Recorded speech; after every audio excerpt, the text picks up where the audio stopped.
The Andy Pollin Show. We got to go after this with everything we got, figuring they're going to come with everything they got. I'll start off by saying I'm bored, I'm broke, and I'm back. The Andy Pollin Show on ESPN 630 starts right now. Meaningful December football. The two voices you just heard from, oh boy, did they treat us to some meaningful December football over the years, especially Joe Gibbs, whose teams seemed to get better when we got to December. And there's not going to be a game this week. Boy, do they need a bye week. But on the other hand, the momentum coming off of yesterday, I don't know if you want to stop that, but it is what it is. The team is 8-5. The last time they had 8 wins through 13 games was 1996. I probably don't need to remind you, if you're old enough, that the team collapsed down the stretch, finished 9-7 and out of the playoffs. I don't think that's going to happen to this team because if you look at the schedule, I got to believe they're going to be favored in 3 of those games. Now, Philadelphia coming here, that's going to be a tough one. That's one that is going to be very difficult. In fact, they probably don't need to win that if you're looking at the wild card. And Philadelphia is clearly the best team in the division. They've won 10 straight. They went into Baltimore yesterday, and they won. And what Saquon Barkley is doing at a time of year where you need that kind of running back production, I got to like them for the division. But what's left on the schedule, and this is a fun game that we don't always get to play at this time of year, but with what's left, you got to figure. You got the 4-8 Saints after the bye. They're going to be favored in that. That's a game they should win. Jameis Winston, homecoming, not exactly home, but where he played 2 great years for LSU. Back in the Bayou. Then Philadelphia comes here on December 22nd, and then the weekend, we don't know the date yet, 28th or 29th, they play Atlanta. If you weren't paying attention yesterday, Kirk Cousins threw 4 interceptions, and maybe one and done with him. I wouldn't be surprised if Michael Penix is the starting quarterback when they come here. And I would think that despite what happened a week ago yesterday, that they would be favored going into the last game of the season against Dallas. So if they win 2 of those, got to figure they're in the playoffs. If they win 3, that's 11 wins, and it'll be the first time they would have 11 wins in 33 years. So a lot of good things coming up here and a lot of stuff to feel good about, including a running game, which, keep your fingers crossed. But if Brian Robinson stays healthy, that's going to be a big factor and maybe might even give him a chance to win a playoff game on the road, which is likely where they're going to be because at the moment they are the 7th seed, meaning they would play a wild card game on the road against the top of the teams that do not get buys. And as you know, there's only one team in each league, at each conference that gets a bye. So they would go to, I guess, the number 2 seed if things were to set up the way they set up today. But, of course, a lot can change. Now, hop up onto Grandpa Andy's knee and let me tell you a story about what happened in 1990 because it's not exactly the same thing here, but it's a well-respected veteran who doesn't usually give speeches, who gave a speech during this past week, which may have played a role in what happened yesterday. Now, the biggest factor in what happened yesterday is they played a team that stunk. I mean, Tennessee was, and I tweeted this out early, this is the most self-destructive opponent that I can remember. A team that would self-destruct like this usually wore burgundy and gold over the last 25 years.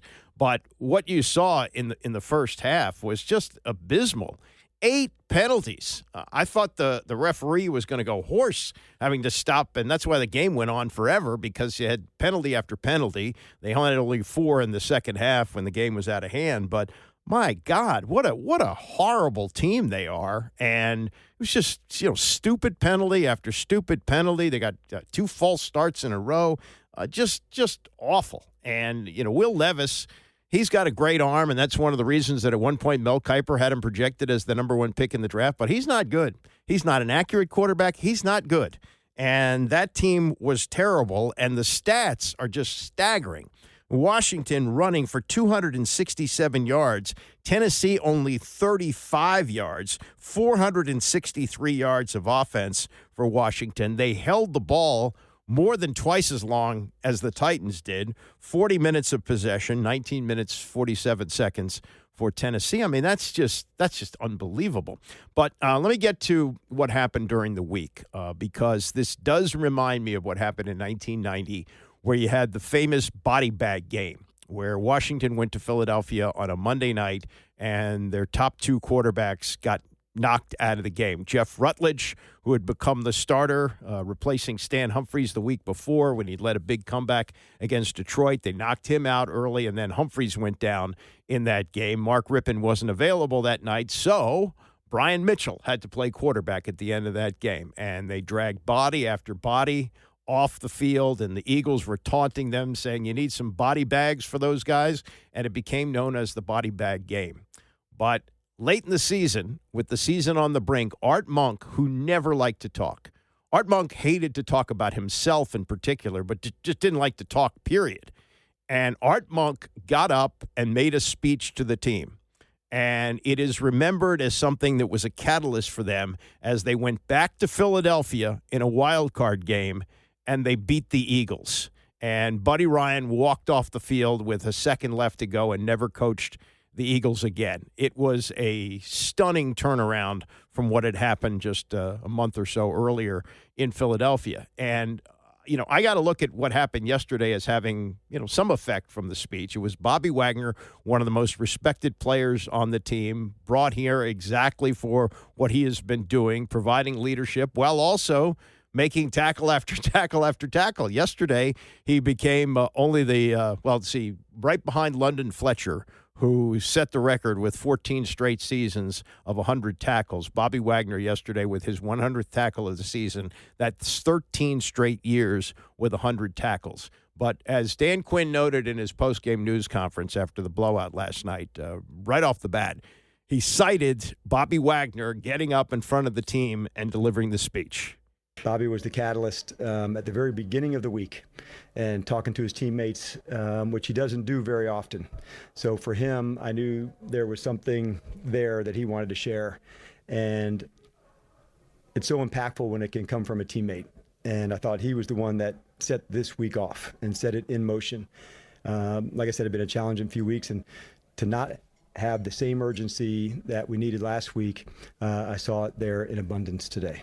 The way we started, the energy, the toughness, that was just exactly, what we'd hoped we'd see from the guys, because it's a long stretch when you go 13, or so in a row. And so to see the response today, that was a big deal. And especially offensively running the ball. And you'd seen that at practice as, an extra emphasis for us. And so couldn't be more pumped for these guys. And, seeing that, I thought Bobby was the one. He led the way this week. Obviously, if you could talk a little bit more about what Bobby said to create the energy, and then what did you guys do as coaches, whether it's play calling, how you organize practice, anything that you may have changed to or emphasize to enhance and create that urgency to lead up to today? A lot, I would say. One, he had talked about the sacrifice it takes from all of them. He wasn't pointing or anything of that nature, just knowing that we're to realize what we can be as a group. And so whatever that is for any of them. And so it just carries more weight when it comes from somebody that has done that at that level. And I believe in the locker room, I discussed that this is 13 years straight of 100 tackles. And so that's a remarkable tackler. And so that's consistent. And so when you do something like that over and over and over again, it just breeds consistency within you and that credibility of how you do things. And he's an excellent example of that. I wouldn't say we changed a lot, but we did have full practice. We, emphasized a lot in the run game on both sides as it got into December football. We had talked about the importance of that, knowing that, that's going to be the way it has to go. And I love today that the lead sled dogs led the way. And that's Ertz's and McLaurin's and Wagner's and Payne's and others. They led the way. And that's what you want when you're going through the challenging times. At the lead sled dogs, they're out in front. And I think Wagner and Ertz and others were a classic example of that. And it was just that type of performance to see those guys lead the way. Yeah, Wagner and Ertz both got game balls. Ertz with his 50th career touchdown catch. He also moved into 10th place on the all-time receiving yardage list for tight ends. As for the effect of the speech on maybe the most important person, Jayden Daniels, who looked like the Jayden Daniels we saw in the first half of the season, his reaction to what he got from the speech during the week. I mean, losing sucks, so losing is never fun. I don't think any competitor will ever think that's fun. So But you got to be able to go out there and, the talk that we had, be able to sacrifice something for the betterment of the team, and what are we willing to give up, because we got something special in that locker room. So we got to go out there each and every week and prove it. Well, big thing they had that was special in the field last week, and if you want to point to maybe the biggest reason they lost the Dallas game, self-inflicted mistakes, including a missed extra point and things like that, but Brian Robinson going out early with an ankle injury. He tried to come back, then had to sit out the second half. That may have been the biggest factor of all, because what we saw with a healthy Brian Robinson yesterday, he had the long touchdown run early to get the scoring going, a 40-yard TD run. His day, which was, kind of curtailed because they want to keep him healthy, he wound up with only 16 carries, but he had 103 yards and the touchdown and setting the pace with that. Here's Daniels on what it means to have a healthy B-Rob back. I just think just what he's been doing this season is remarkable, how he's able to run, get to the second level, break tackles. So obviously any run game is going to help out any quarterback. And obviously, there's been a lot of talk about it, what's going on with the offense, this, that, and the other last few weeks. Does today, I don't want to say shut the doubters, but does today bring any satisfaction to anybody that was kind of questioning what you guys been up to? I mean, some of y'all got to answer. I don't really pay attention to what people say about us. It really doesn't matter. But that's something I leave that for people on social media. Yeah, the Cliff Kingsbury cliff, when you hang that many points, 42 points in a game, I don't think you're concerned about what people are saying about it. So that certainly shuts some people up. Also, of course, when you have a running game like they had yesterday, when you run for 267 yards, that opens up a lot of things.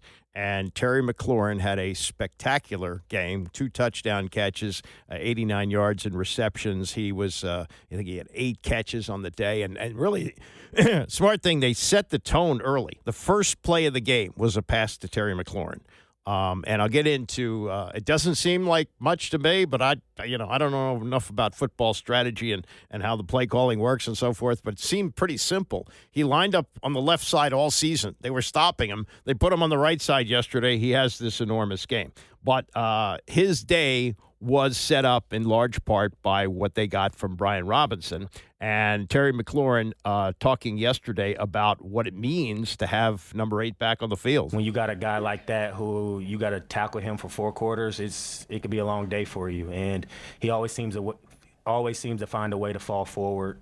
He gets the tough yards. He can break away. He's a finisher. And I think that weighs on a team over the course of a game. And to see him break away like that, especially he's been banged up the last few weeks, he's one of the toughest guys I've been around, not just the way he plays, but his mentality, the way he approaches the game, the way he takes care of his body. I see his maturation process just over a few short years. I'm extremely proud of him, of everything he's been through, and he never flinches. I respect the hell out of B-Rob, because no matter what he's faced in his life, no matter what he's up against, he comes out on the other side stronger, and we all feel that. So to see him get in the zone and have a great day, shout out to the O-line, but shout out to B-Rob as well for finishing. Well, let's remember that his career started with, being shot. And then last year, the way Eric Bieniemy ran his offense, it was just ridiculous that he didn't get carries, and I thought that was a huge thing. So to have him back, have him healthy at this time of year, especially when the weather gets cold, you have to run the ball. That's going to be important. Now, if you didn't pay attention to this, on Saturday, Emmanuel Forbes was released. So it's a clean sweep of first-round picks for Ron Rivera. All gone. Chase Young, gone. Traded at the deadline. They cut the linebacker a couple of weeks ago. They traded the wide receiver at the beginning of the year to the Philadelphia Eagles, Jahan Dotson, who actually made a play yesterday recovering an onside kick. And then Forbes is gone as well. And here's what's left. Not all of this on Rivera, but Ben Standing tweeted this out yesterday. Washington drafted 51 players from 2018 to 2023. Only 13 remain, and really only 2 are impact players. One of them is Terry McLaurin, and the other is Brian Robinson. Other than that, the other 11 that remain, Daron Payne, okay, he got a second contract, but has had, I would think, sort of a disappointing year. Sam Cosmi, I guess, would be an impact player as well. He's gotten a second contract. De'Ami Brown is an okay player, probably overdrafted there. John Bates, Derek Forrest, Phil Mathis, who, by the way, yesterday was a healthy scratch. They didn't even have him up for the game. Robinson, Percy Butler, Chris Paul, Quan Martin, who's been pretty good, and Chris Rodriguez, who they actually caught last week, brought him back, and he actually closed out the game. But that's just an abysmal record, and to go 0 for 4 on first-rounders is horrendous. And I think it also highlights how good a job that Adam Peters did. Adam Peters walks in. He's asked in his opening news conference by David Aldridge what he thinks of the current roster. He pauses for 3.5 seconds before saying, well, there's some pieces here. And he kept a few pieces and discarded the other half. And with what he's brought in here this year to have a team that's well poised to be in the playoffs is pretty impressive. A couple of other things from around the league yesterday. Mike Tomlin is just the best. He's just a great coach. And I remember when Dan Snyder still owned the team, this is, I guess, before they hired Ron Rivera. They fired Brian Callahan, who was the interim after Jay Gruden got fired. So this would have been at the end of the 2019 season. And there was some discussion that they were going to offer the moon to him, and going to give him complete control as they did to Rivera. And Tomlin said, I don't often say 100% no, but 100% no. And he continues to do a great job in Pittsburgh. Yesterday, they got in a shootout with the Bengals, and George Pickens, who is enigmatic, talented, but gets into these things. Remember in that Monday night game where he got into it with Browns cornerback Greg Newsome, and he got 2 unsportsmanlike conduct calls in their 44-38 win over Cincinnati. First came when Pickens purposely dropped the ball on a defender after a first-round run. The second, when he pointed, it would look like a finger gun at the crowd after a deep pass from Russell Wilson. Sometimes you'll have, coaches skirt this stuff on star players. Tomlin did not. You just got to grow up, man. It's an emotional game, man. These divisional games are big. He got a target on his back because he's George. He understands that. But he's got to grow up. He's got to grow up in a hurry.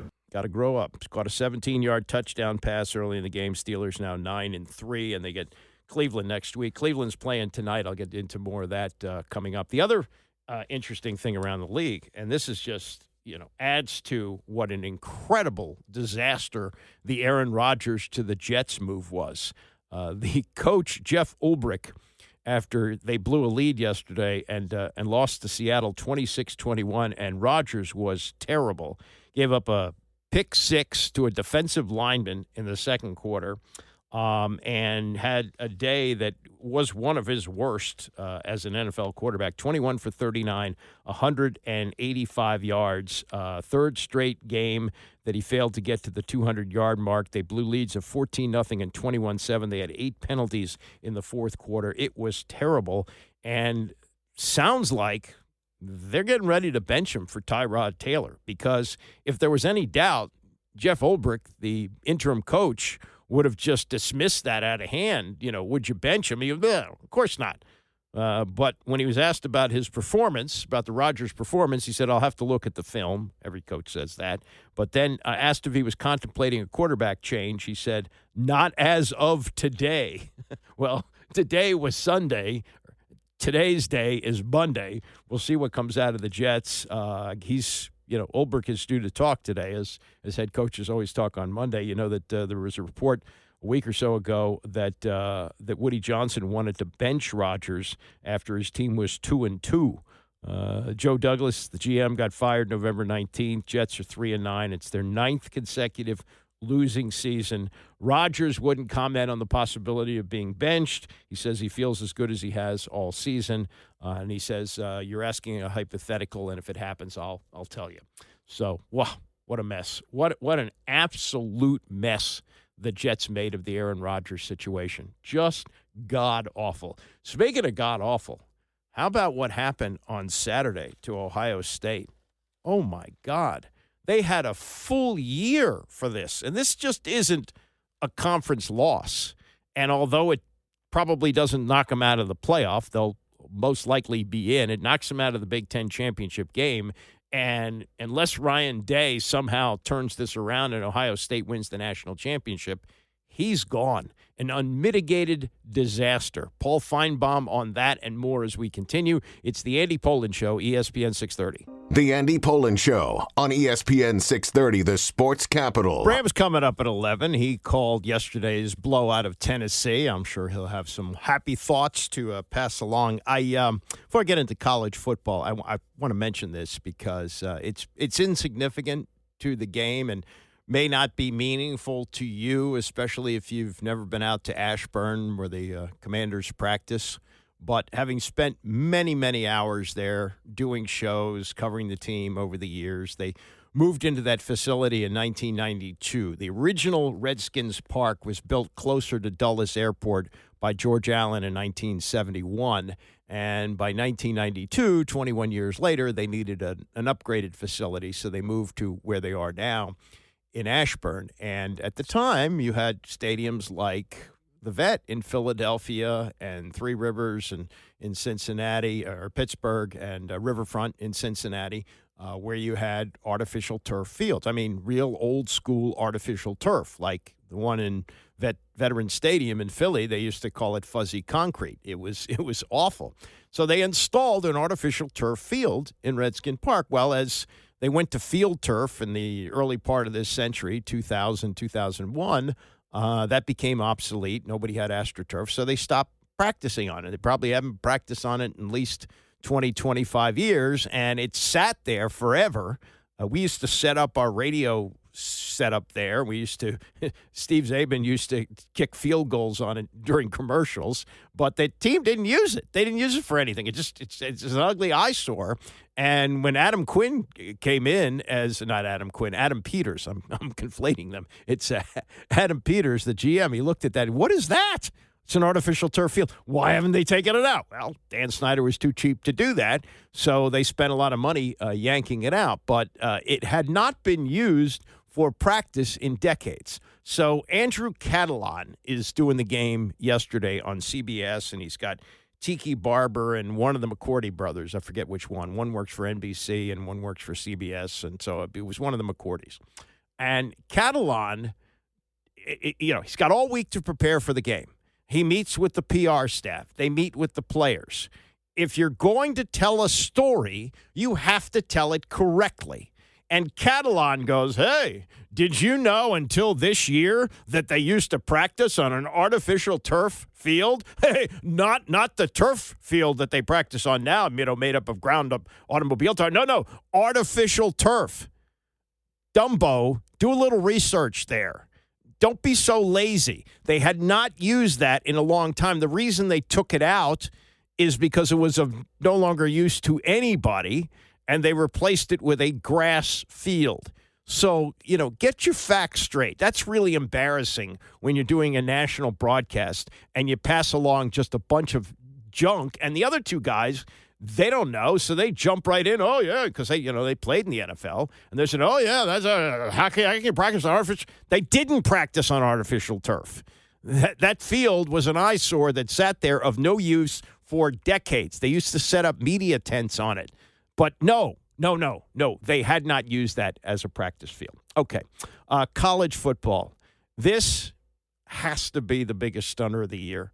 Maybe an even bigger stunner than Northern Illinois going to Notre Dame early in the season and winning. Because what the Ohio State-Michigan matchup means to both teams is enormous. And somehow Ryan Day has survived 3 straight years of losing to Michigan. Last year, okay, it's at Michigan. Michigan went on undefeated, and they went on to win the national title. So this was the year. They got Michigan at home. Jim Harbaugh left to go to the NFL. A lot of players left. They lost their top quarterback, and they were not going to be the same team at Michigan, and they're playing at Ohio State. And the boosters kicked in. A $20 million payroll. Chip Kelly, who had been the head coach at UCLA, goes to Ohio State to become the offensive coordinator. And they laid a complete egg at home on Saturday. They were 3-touchdown favorites, and they lost a low-scoring game. What was it? 19-17, I think, was the final score. They lost that. It was awful. It was god-awful what happened, and I'll get to the post-game in a moment.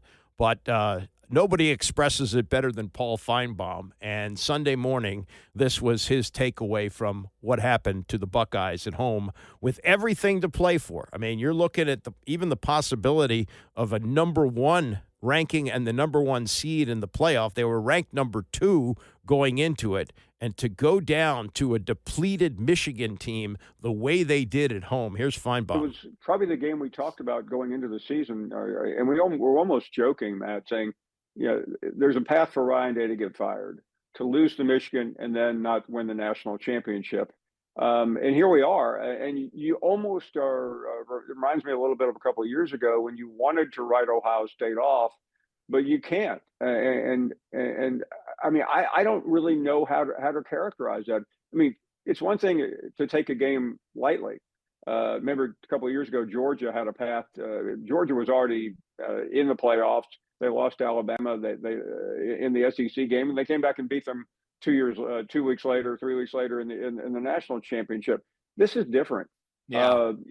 This is the biggest game of the year in college football, and they still can't figure out how to win it. And this is a whole other special show we'll do on planting the flag. But Ryan Day comes up with just this idiotic statement about, well, we're not going to let them do that to our field. Try to beat them first, okay, Ryan? You won't have to worry about that. Yeah. Now I'm going to get to that in a second. I gave Ohio State too much credit for offense. They had only 10 points. It was a 13-10 final. 13-10. I think I said 19-17. 13-10. And the part about the flag planting, this was a problem all over college football on Saturday. This started some years ago when Baker Mayfield was at Oklahoma and he planted the flag. I guess they beat Texas, whatever it was. He planted the flag, and that was a big to-do. I think he even got suspended for a half. But now teams think it's okay. And it was, in fact, very low class for Michigan to do that, and it touched off a big brawl. And Gus Johnson, who called the game on Fox, to his credit, with Joel Klatt, and I think Klatt agreed, he took off on Michigan for doing that. Learn how to win with a little bit of class. Totally classless what they did. Now, Ohio State getting involved and fighting with them, that wasn't a good look either, but Michigan had no business doing that. So Gus Johnson says what he has to say. Kind of unusual for a play-by-play guy to take a stance, especially somewhat controversial on that, but good for him for doing that. So now they go down to the field. Jenny Taft is the sideline reporter. She's not sideline eye candy. She's the sideline reporter, so she needs to advance the story.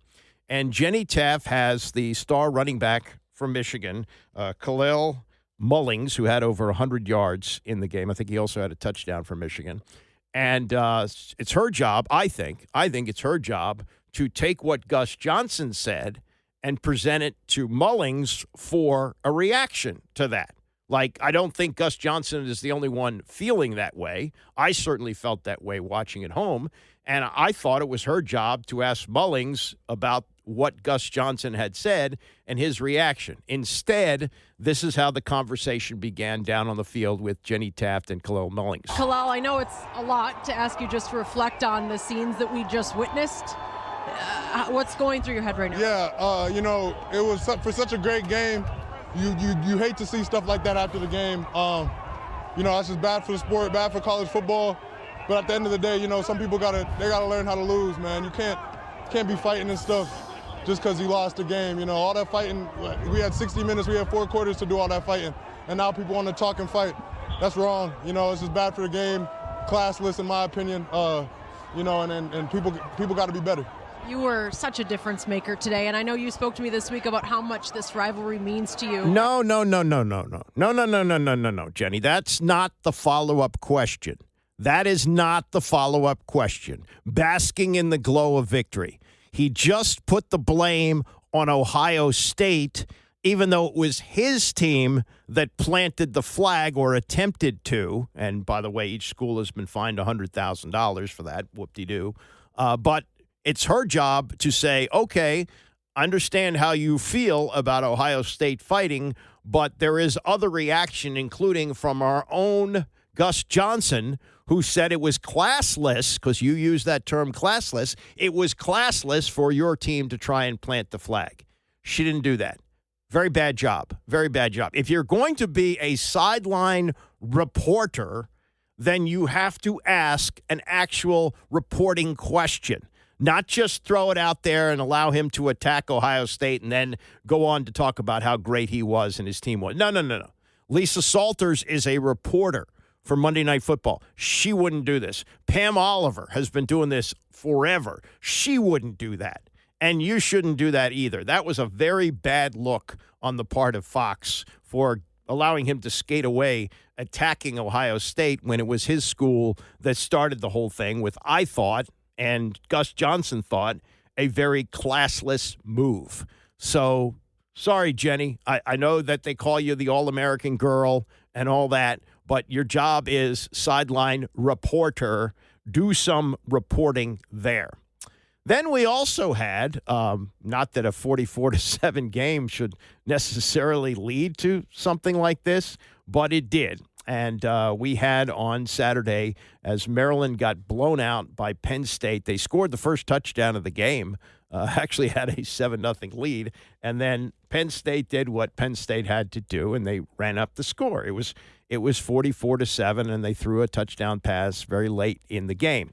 I'll get to that in a moment, but let's get to the news conference that James Franklin had after the game, after the blowout. And the first thing he was asked, because now this puts them in the Big Ten championship game, since coming into the kickoff of the Penn State game, Michigan had just knocked off Ohio State, so Ohio State's knocked out, and with a win over Maryland, Penn State is in the championship game. So Franklin was asked, did you tell the team prior to kickoff that this was their opportunity with Michigan losing? We knew, but I didn't say anything to the team. Actually, I did the opposite. I said Maryland, Maryland, Maryland, Maryland, Maryland, Maryland, Maryland, Maryland, Maryland, because I think a lot of people were aware of it, and I was trying to keep us focused.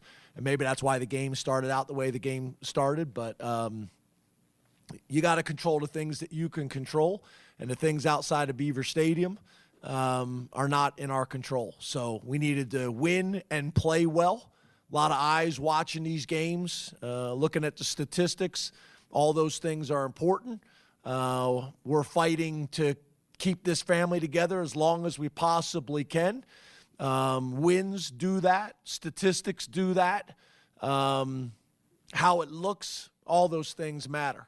So, we were going to play for 4 quarters and fight till the end, and do everything we had to do to put ourselves in the best position to continue the season as long as possible, and also be seeded as high as possible. Yeah, the seeding matters here, which is why I agree with him 100% on what I'm going to talk about next. After the game, Mike Locksley, who I think is a pretty classy guy and has worked alongside Nick Saban, and I've defended him. I know people here want him fired. He's not going to be fired. He's got 4 years and $24 million left on his contract, and they're not going to eat that. So he's coming back, and I think he should come back. But this was a terrible season. They were 4-8. 1-8 in the conference. They're 0-36 against Big Ten ranked opponents since they joined the Big Ten in 2014. This was not a good way to end the season in any way. But I agree with Franklin on this. Mike Locksley went up for the traditional postgame handshake, but instead decided to put his arm around Franklin and was clearly unhappy with the way the game ended. He didn't like the fact that they were still throwing the football when they were up as big as they were.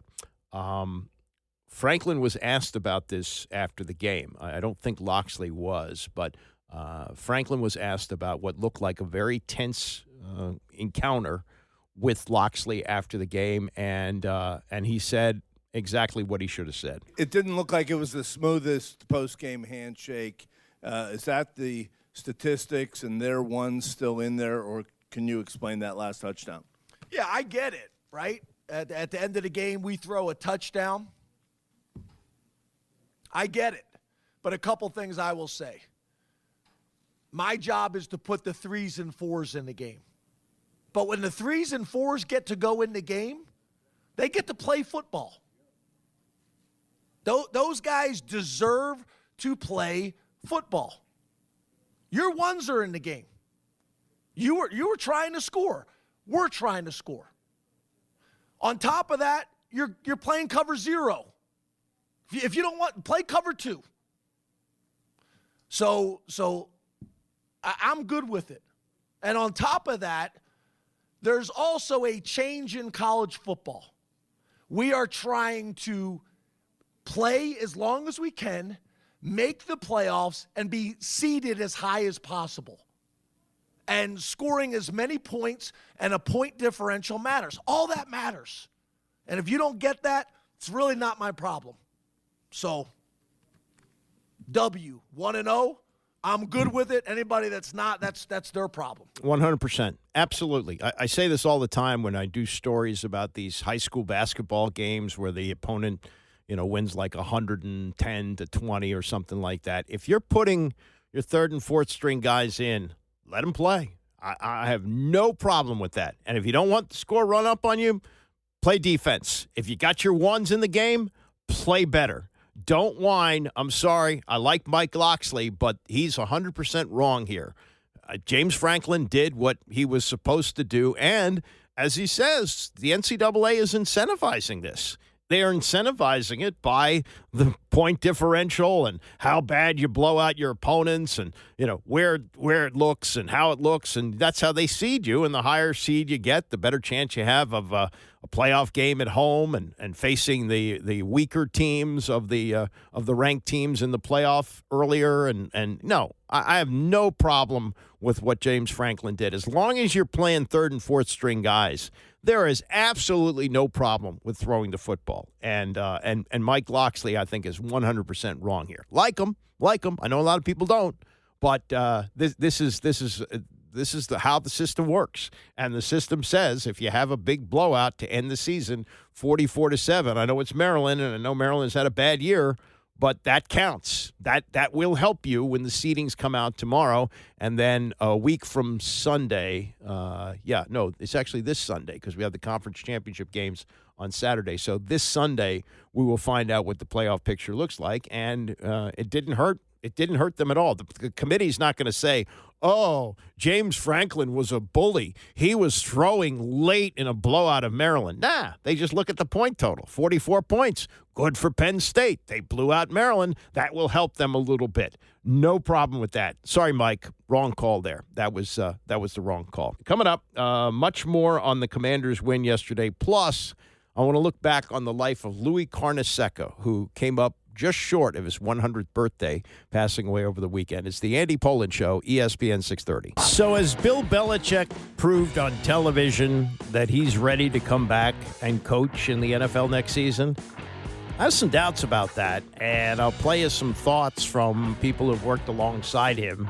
and why I think it may be an indication that coaching has passed him by. We'll get to that. Also, of course, reaction to what happened yesterday at Northwest Stadium as they blew out the Tennessee Titans. Big doubts about the offense and the rookie wall and all that stuff with Jaden Daniels, who looked like Jaden Daniels again. And they literally ran over the Titans, 267 yards rushing, which bodes well as they head into the part of the schedule where you need to run the football and play good defense. And the next time we'll see them on the field will be indoors, so weather won't be a factor as they play at New Orleans a week from Sunday. But some really good things to talk about from yesterday. Lou Carnesecca passed away over the weekend at the age of 99.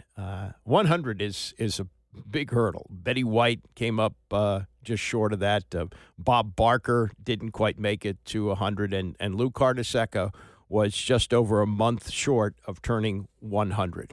And I didn't know him. I met him a few times, but everybody who knew him well loved Lou Carnesecca. I'm sure at 2 o'clock today, Tony Kornheiser will spend some time talking about Louis. He covered him for the New York Times back in the 1970s, and also as a coach, I think, of the New York Nets. I think Tony covered them as well, and that's part of the legacy of Lou Carnesecca. But when you think of him, you think of Big East basketball if you're from this area, and particularly the sweater game, which I'll get to in a moment. But there was a time when Big East basketball was it, and it was highlighted by the fact that in the 1985 Final Four, which I covered for UPI and was played in Lexington, Kentucky, 3 of the 4 teams were from the Big East. And the Big East championship, the championship game, featured 2 Big East teams, which was supposed to be David versus Goliath. And in one of the all-time upsets, Villanova knocked off Georgetown in just a perfect game. They shot 78% with no shot clock, which certainly helped Villanova do that. But that was a great, great team with Patrick Ewing and you know, they had who were some of the others that they had? Ewing was the star player. Wingate was another one, but it was a John Thompson team, and that's really the point of what the Big East was built on, and was built on the greatness of 4 coaches in particular, at least 4 that come to mind, and their personalities. That was a big factor, and the marriage of television. Dave Gavitt, the commissioner of the Big East, had the brilliant idea of making the deal with ESPN, and most, if not all, of their big games were televised there and televised across the country, which helped them enormously in recruiting, especially like on the West Coast, where kids would come home from school and see these great matchups. You know, St. John's, Villanova, Pitt was in the Big East, I think, at that time.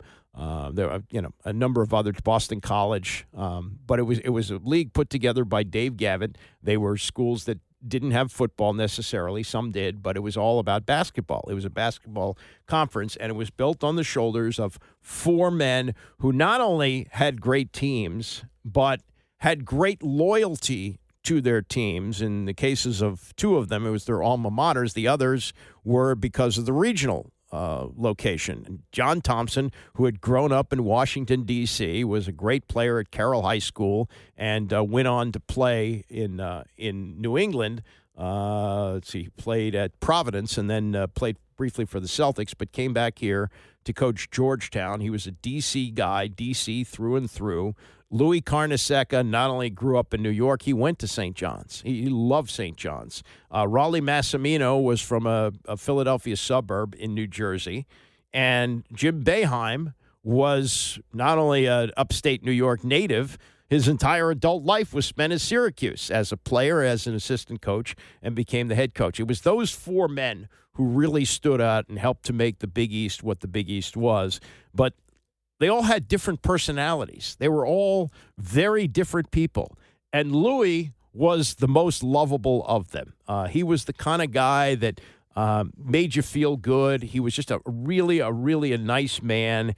And he came up a little bit differently than the others. I mean, Jim Boeheim was a starter at Syracuse. John Thompson was a star high school player and a star in college and played in the NBA. Raleigh Massimino, okay, somewhat similar. He played at Vermont, which was a smaller school, and actually he was in stature about the same size as Louis, about 5'6". So those were 2 little guys who would go at each other. But they all had these big personalities. And Carnesecca had 2 stints at St. John's. He took them to 18 NCAA championship tournaments, 6 NITs, including the 89 championship. His teams won the Big East in 1983 and 1986. He won 526 games, losing only 200.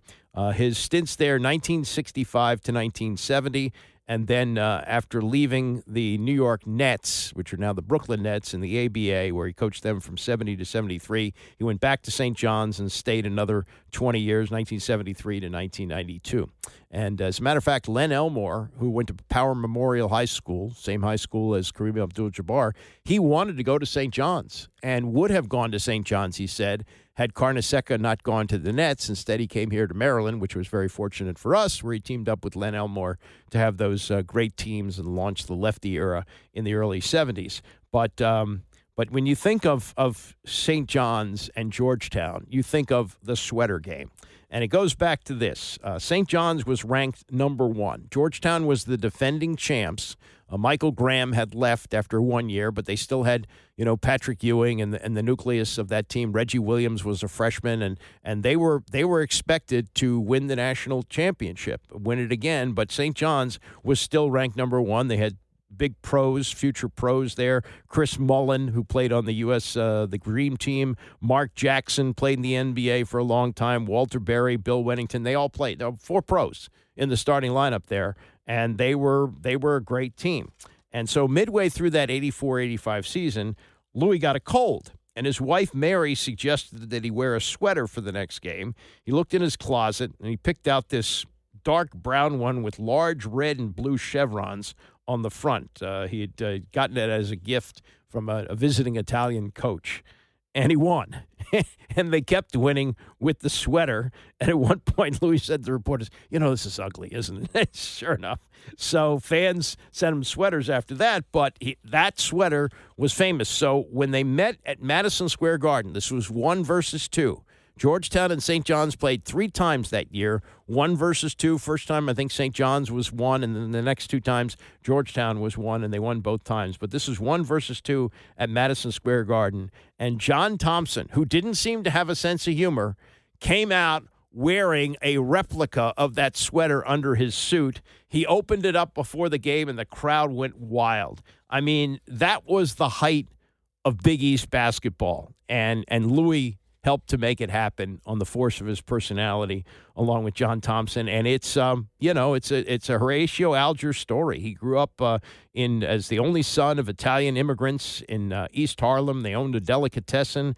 He wound up at Archbishop Malloy High School, where he sat on the bench. He said, I was a terrible player, but I always wanted to be a coach. And he said he finally got into a game in a blowout against St. Simon at Madison Square Garden. And he said, I was smart enough not to take the ball out of bounds because I knew I would never get it back. So I got the ball, and as soon as I crossed the 10-second line, I let it fly. I didn't even hit the rim or the backboard. The coach took me out right there, and that was it. Didn't play again. He did get to St. John's on the junior varsity, got into 3 games there, but was actually a baseball player there. And when he graduated in 1950, he coached basketball in high school, but returned to St. John's in 1957 as an assistant coach under Joe Lapchick.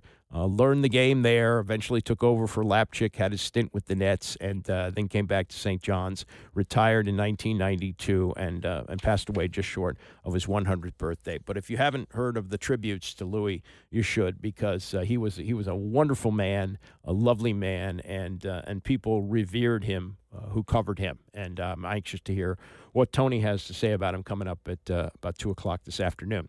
All right, reaction from yesterday. Terry McLaurin with a big game. 8 catches for nearly 100 yards, 2 touchdowns, and he is always gracious whenever he talks to the media, win or lose, and this was Terry after the big win. I'm extremely humbled and blessed to be able to be in this situation, to play for this franchise with so many great receivers that came through here, and to just have be a part of that elite group I don't take for granted. And, to get to play with a great player like Jaden it's been a joy, honestly. I've had a lot of fun this season growing and learning from him and helping him any way I can. And, with him, he's going to give you opportunity to make a play on the ball.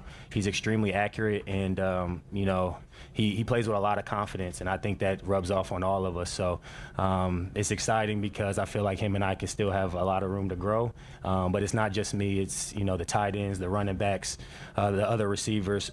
He does just a great job of giving us opportunities to make plays, and we just did a better job this week coming through for him. You know what I mean? And that's what's going to take. Every throw or play may not be as clean as we want, but if we could come out on the other side making those tough plays and continue to allow him just to be comfortable and throw the ball around the yard, we're going to have success. So I'm having a lot of fun, playing with this group. The adversity, I feel like it's tough, but we needed that. We needed to come out on the other side and show what we're about. That's what character, that's what brotherhood is about. It's easy when things are going great, but when you lose a few, and you have to get a win, I think we showed that today. So, I just thank God to be in this position, to be trusted as one of the leaders on this team, and all I want to do is just help us win in any way, shape, or form. Now, what seems simple to you, maybe, and certainly to me, I guess is more complex.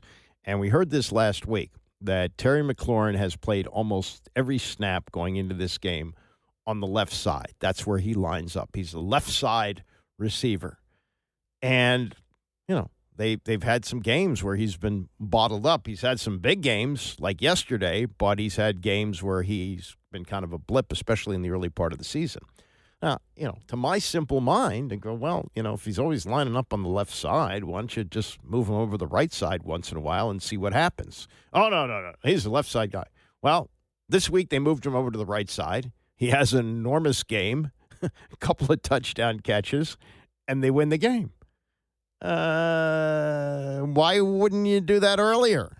It seems like a simple thing to do. Put him on the right side once in a while. Well, they did that, and here's his explanation saying it's more complicated than you think. You definitely got to give him credit for that. You know what I mean? I think when you get to this part of the season, a lot of your playbook is out there. You're going against good teams and it's winning time moments, so they're going to make adjustments. They're going to kind of have a feel of what you like to do. And so for them to be able to move me around a little bit in the slot to the right, I think it says a lot about our offensive staff just trying to put me in the best situation to be successful. And for myself, I just try to execute when they put me in those spots because I feel like I have the ability to have success no matter where I am on the field. And I think they give me that confidence because of just the belief they put into me as a player and the work that I put in. So you definitely got to give our offensive staff and Cliff credit for continue to adjust. And it's going to take that down the stretch, you know what I mean?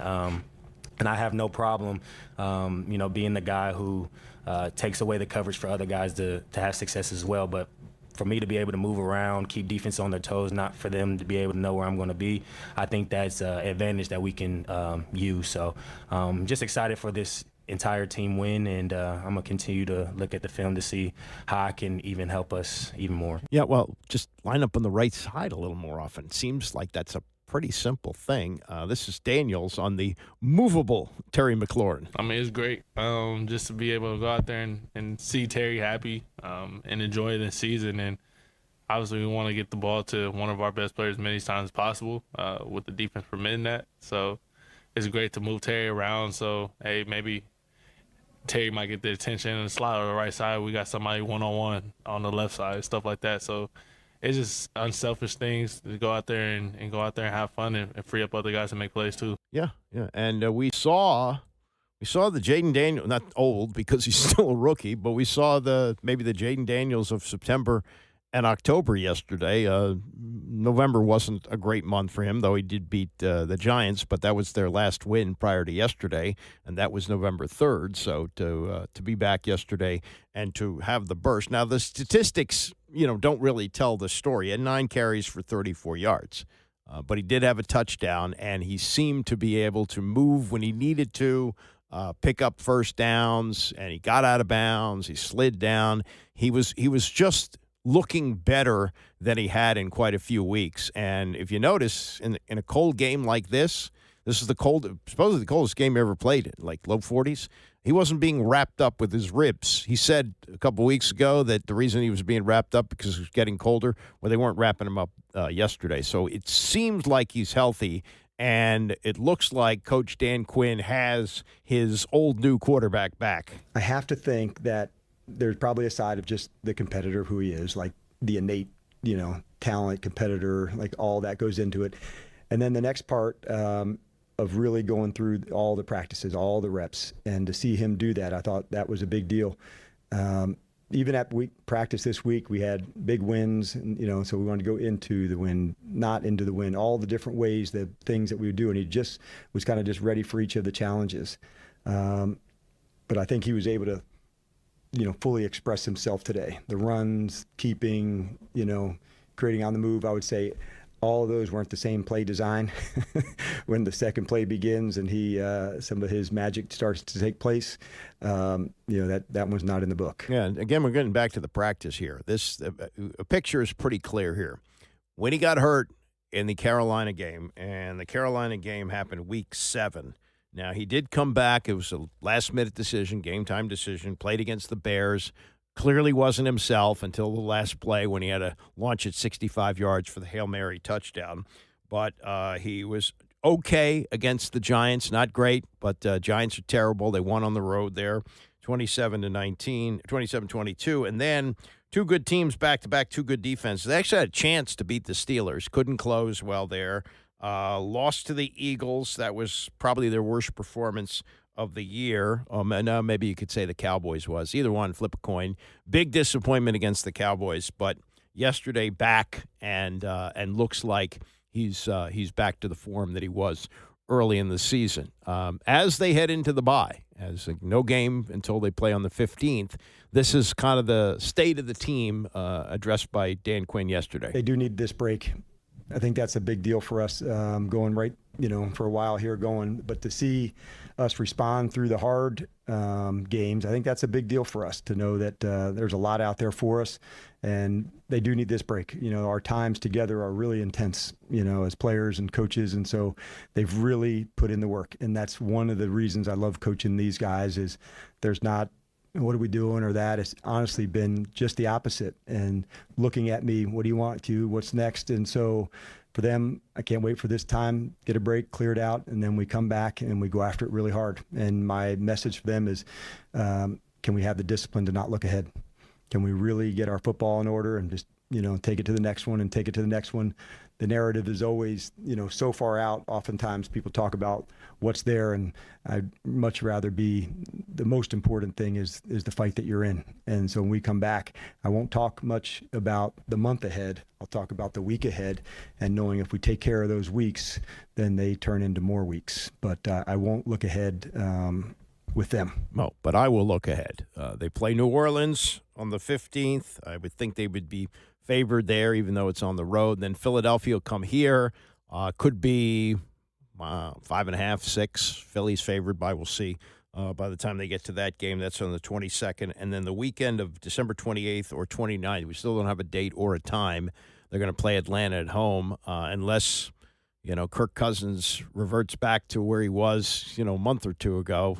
He looks terrible now. He was awful yesterday. He had 4 interceptions, and I didn't pay close attention to every play, but some of the people who covered it said he could have had 7 or 8 interceptions in that game. Just awful. So they can win that, I think. And then Dallas, if they have Brian Robinson healthy, and I think Dallas continues to disintegrate as their season goes down the tubes, despite beating the lowly Giants at home on Thanksgiving, I think they have a chance to win that too. So looking ahead, 2 wins probably do it, get them to 10. 3 wins will definitely get them in the playoffs and maybe even some decent seeding for a wild card. I don't think they're beating out Philadelphia for the division, but they could move up from the 7th wild card spot, maybe into the or the 7th spot, I should say, and move further up the wild card chain, depending on what they do in these last games. All right, that is a wrap for me. Interested to hear what Bram has to say about yesterday's game, which he called. Tony's coming up at 2 o'clock, and I will see you back here tomorrow morning at 9 a.m.